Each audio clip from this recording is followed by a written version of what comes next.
Shalom semuanya, hari ini kita akan berbicara tentang kitab Yeskiel ya. Nah, kitab Yeskiel ini ditulis oleh Nabi Yeskiel sendiri. Dan ini saya mungkin sedikit kasih background-nya ya, bahwa Nabi Yeskiel ini berada di pembuangan. Dan dia ini satu era juga sama si Yeremia. Nah, jadi pada saat itu, nah ini saya sedikit kasih background-nya dulu ya. Jadi pada saat itu bangsa Israel kan dibuang ke tanah Babel kan.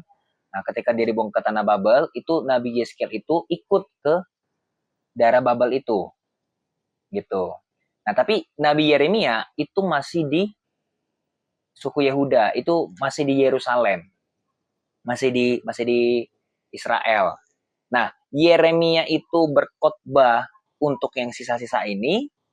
Nabi Yeskiel itu berkhotbah di Babel itu mengenai tentang hal-hal yang akan datang, khususnya pemulihan.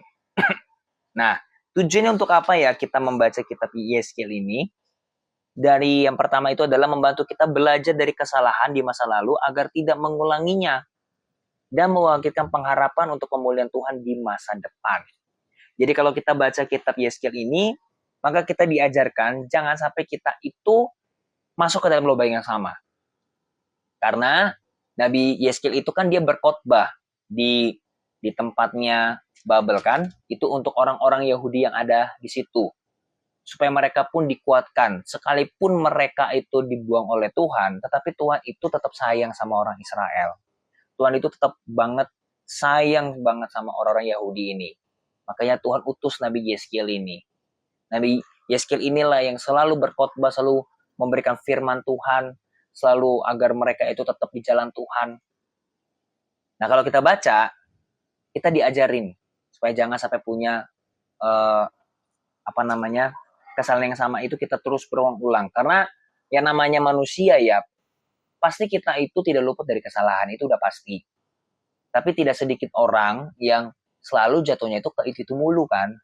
Nah, dari kitab Yeskiel ini kita bisa belajar bagaimana cara kita tidak jatuh ke dalam dosa yang sama. Bukan berarti kita jatuh ke dalam dosa yang berbeda, selalu berbeda-beda terus. Ya itu setiap orang pasti beda-beda. Maksudnya adalah bukan berarti ketika kita bebas dari satu, maka kita akan terikat lagi ke satu, kedua, ketiga, keempat. Yang namanya kesalahan itu wajar. Tapi yang tidak wajar adalah ketika kita membiasakan diri dengan kesalahan yang sama. Nah, makanya kalau teman-teman baca di kitab Yeskiel ini, teman-teman akan diajarkan cara keluar dari kesalahan yang sama itu. Dan memberikan pengharapan untuk kita semua, bagaimana kita itu dipulihkan oleh Tuhan untuk masa depan kita. Nah, salah satunya ya, kita baca dulu aja deh.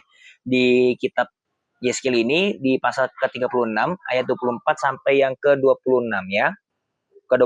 Ayat 24 sampai ke-26. Aku akan menjemput kamu dari antara bangsa-bangsa dan mengumpulkan kamu dari semua negeri dan akan membawa kamu kembali ke tanahmu, yaitu di Israel itu. Aku akan mencurahkan kepadamu air jernih yang akan mentahirkan kamu dari segala kenajisanmu dan dari semua berhala-berhalamu aku akan mentahirkan kamu. Ini maksudnya bahwa kenajisan di sini adalah mereka itu kan sudah berdosa terhadap Tuhan, khususnya mereka itu menyembah Allah lain. Kamu akan kuberikan hati yang baru dan roh yang baru di dalam batinmu, dan aku akan menjauhkan dari tubuhmu hati yang keras dan kuberikan kepadamu hati yang taat. Ini adalah janji Tuhan. Dan ini bukan hanya untuk orang Israel saja, tapi ini juga untuk kita. Jadi kalau mungkin ada yang hari ini yang masih bercokol kepada dosa-dosa yang lama atau dosa-dosa yang pengen banget lepas tapi susah banget, baca kitab Yeskiel ini. Dan punyalah iman bahwa Tuhan itu mampu dan dia mau untuk mengubah kamu. Karena di sini dia katakan kan, aku akan mencurahkan kepadamu air jernih, yaitu Roh Kudus, air kehidupan itu. Dia akan mengajarkan kepada kita bagaimana cara kita lepas dari dosa-dosa lama itu. Yang akan mentahirkan kamu dari segala kenajisanmu. Bukan hanya dosa-dosa lamamu, tapi Tuhan akan menyucikan semuanya yang ada. Bukan berarti kita tidak bisa berbuat dosa lagi ya. Kita bisa berbuat dosa lagi.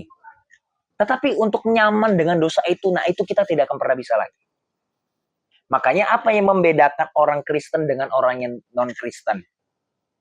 Kalau orang yang menjadi Kristen atau orang yang menerima Yesus sebagai Tuhan, apalagi sudah baptisan Roh Kudus dengan tanda berbahasa lidah, susah banget di hatinya itu untuk dia itu nyaman dengan dosa. Karena yang Tuhan tebus di kayu salib itu bukan hanya sekedar dosa belaka, tapi kenyamanan dengan dosa pun juga termasuk. Jadi kalau misalnya kamu udah menerima Yesus sebagai Tuhan, jangan kaget kalau ketika kamu berdosa rasanya hati ini nggak tentram.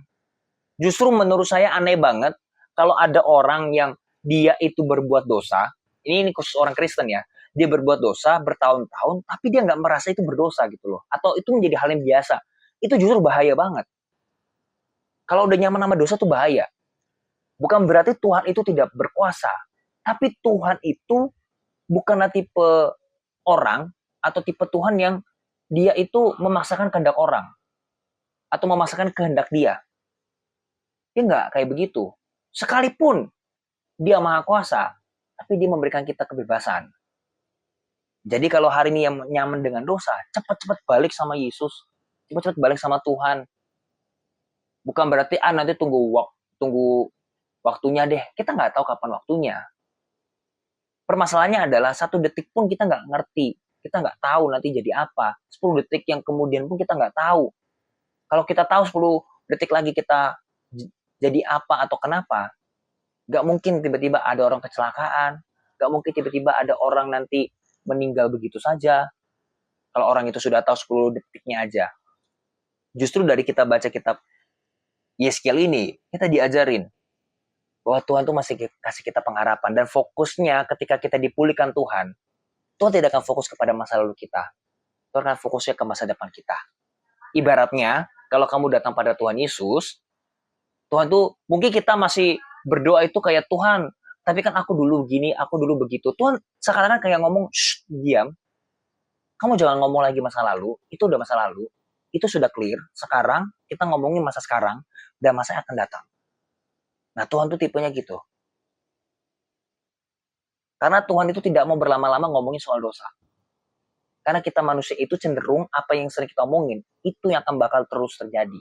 Makanya firman Tuhan mengatakan bahwa kita itu perlu merenungkan firman Tuhan siang dan malam. Bukan berarti tiap hari, tiap 24 jam kita baca Alkitab terus tanpa bekerja. Bukan. Tapi maksudnya dengan kita membaca Alkitab, renungkan itu maksudnya ketika kita melakukan untuk Tuhan, kita ingat bahwa ini kita lakukan semua itu buat Dia. Kalau kita baca satu ayat misalnya kayak tadi misalnya, aku akan mentahirkan kamu. Di dalam satu hari itu, kita bisa diingatkan Tuhan bahwa aku ingin mentahirkan kamu. Aku masih menjamah kamu. Aku masih mengangkat kamu sebagai anak.